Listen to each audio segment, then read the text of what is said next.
There are some life events so painful we wish we could forget. I thought he was going to run up on me and finish me off on the ground. But not even a bullet between the eyes has fogged the memory of NOPD officer Trevor Abney. It felt like hail hitting the car. Instead, he's haunted by total recall. I caught it in the left cheek. I thought the guy was reloading. He said, stand up and run. There was a girl in the doorway, ABC, airway, my breathing, my circulation. When we got to the emergency room, they were waiting on me at the ramp. You can't control your breathing, we're gonna have to intubate you. It paralyzed me. But I can still see and I can still hear. I wasn't getting enough oxygen. The world starts collapsing in. It's like it goes gray, dark. It's kind of like sadness. Mom, my dad, my brother. God, please take care of them.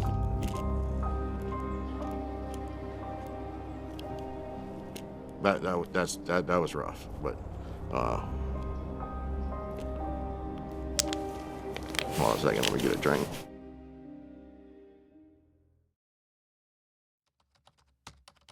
Thinking about everything that happened to me on October 30th, 2020, I feel like I need to type whatever I remember just in case. Officer Abney writes from the perspective of both a walking miracle and a walking time bomb. With the bullet still lodged in his brain, he begins to journal, fighting the fear of a deadly seizure or stroke by facing the fear that left him like this.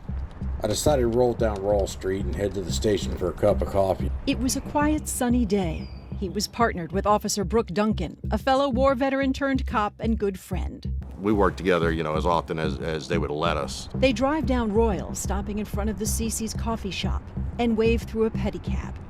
Officer Abney doesn't see the passenger in the back locked and loaded, but the surveillance camera does, and so do the innocent bystanders.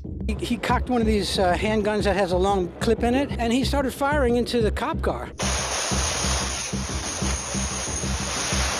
When I looked back up, I saw a round circle in the windshield, like dead center. I immediately knew that we were ambushed. Like, we was in the middle of working, and I just heard gunshots. I thought the rounds were coming from one of those balconies. Abney is in the driver's seat. He leans to his right and right into the line of fire. I caught it in the left cheek. I went instantly blind. The shots stop suddenly. The screaming starts.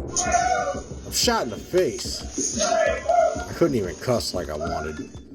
All that came out after that was like some primal sounds.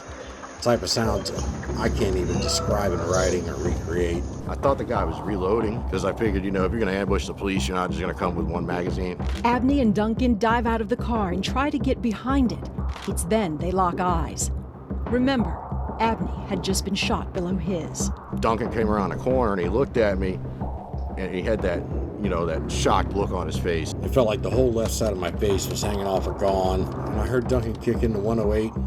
Officer down call. Chaos ensues. Hey, we just witnessed a police officer being shot. My manager told us to drop down low, get down on the ground. Duncan tells Abney to run. I still didn't know where the shooter was at, if he was on the balcony or if he was on ground level. With sight in only one eye, he sees a woman motion him into a nearby store. And when I got to her, I just baseball slid into the doorway. And at this point, I'm going into shock. And some guy came over to me and he started trying to help me out. He'd soon learn the woman was a former Army medic, the man a current ER doc. What are the odds? And at this point, I'm starting to hyperventilate, and they're telling me, you got to control your breathing. I'm freaking out because I've been shot in the head. Meanwhile, all hell is still breaking loose on the streets. And then I looked down St. Philip, and the shooter was hiding behind a car. One man yelled, he went the other way. While Abney lay bleeding and his partner laid siege at the door, backup arrives. A 1st District policewoman. She says, get up and run. And I said, so we're going to run again. They run to her patrol car. So they didn't wait for an ambulance? We couldn't. I was starting to lose that airway when we were on the floor in that shop. As police race to UMC, the shooter races down the street and right into a man leaving work. God came running. Slowing the suspect down enough for other officers to catch up. All I know is a big commotion. I saw a lot of guns and I got flat on the ground. Meanwhile, Officer Abney is rushed to the ER. He doesn't lose consciousness, but he is losing his breath. If you can't control your breathing, we're going to have to intubate you. I said, do what you got to do. His muscles clench. They give him a drug that paralyzes him, but he can still see and hear. He needs more oxygen. And one of them said, no, he's oversaturated. We should give him less oxygen. In my head, I'm thinking, I need more oxygen.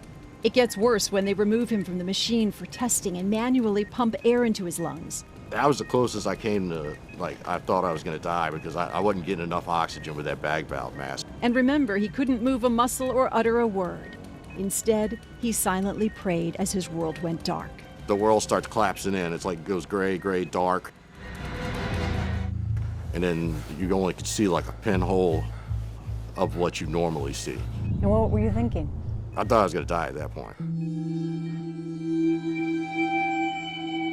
It was kind of like sadness because I knew I have a big family support group, and so I knew that I was going to be leaving them. You know, that's a lot of people that this is going to impact, and almost like letting them down, kind of. I mean, it just like, oh, it got you.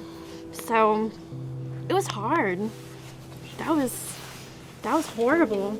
Randy Huft is Trevor's fiancé. Like every day, the last thing she had said to Trevor that morning was, "You come home to me." She was at her parents' house when she got the call. He was shot in the face. I said, all right, is he alive? Yeah. I said, well, you know, is he gonna make it? We don't know.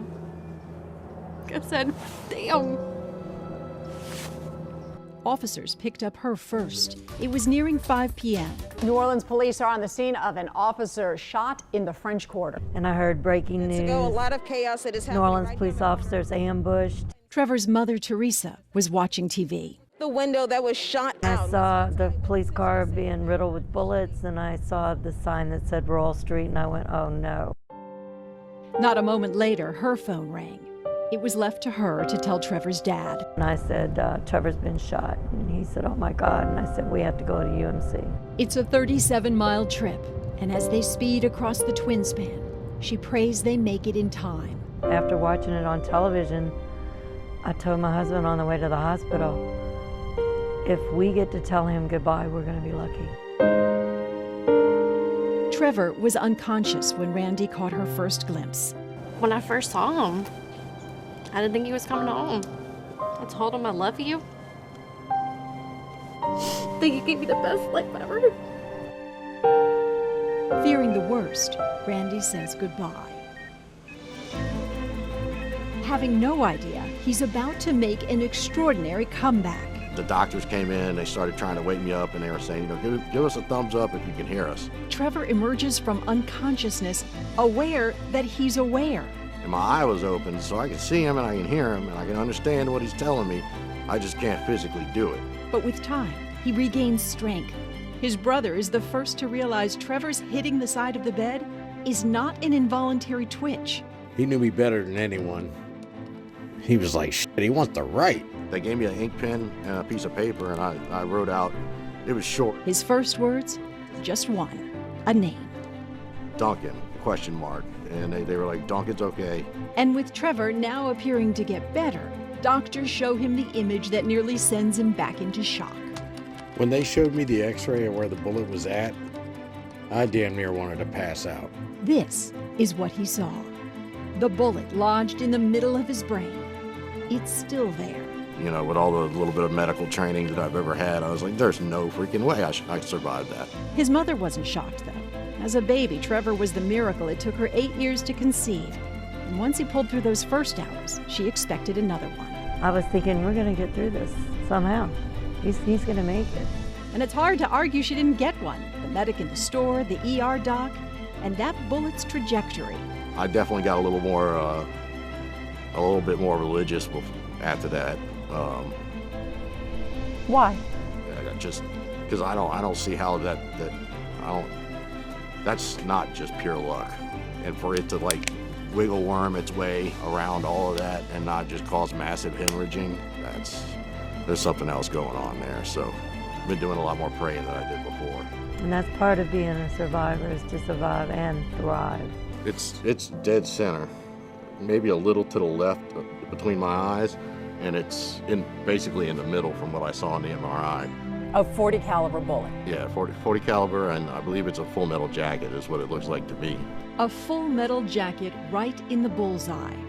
But no metal or malice could keep Officer Trevor Abney down, or from keeping his promise. 5 days after his fiancée told him to come home to her. 5 days after he was ambushed, he did. That's the first thing I told her when I got to the driveway, like, I'm home. So I held up my end of the bargain. Karen Swenson, Eyewitness News.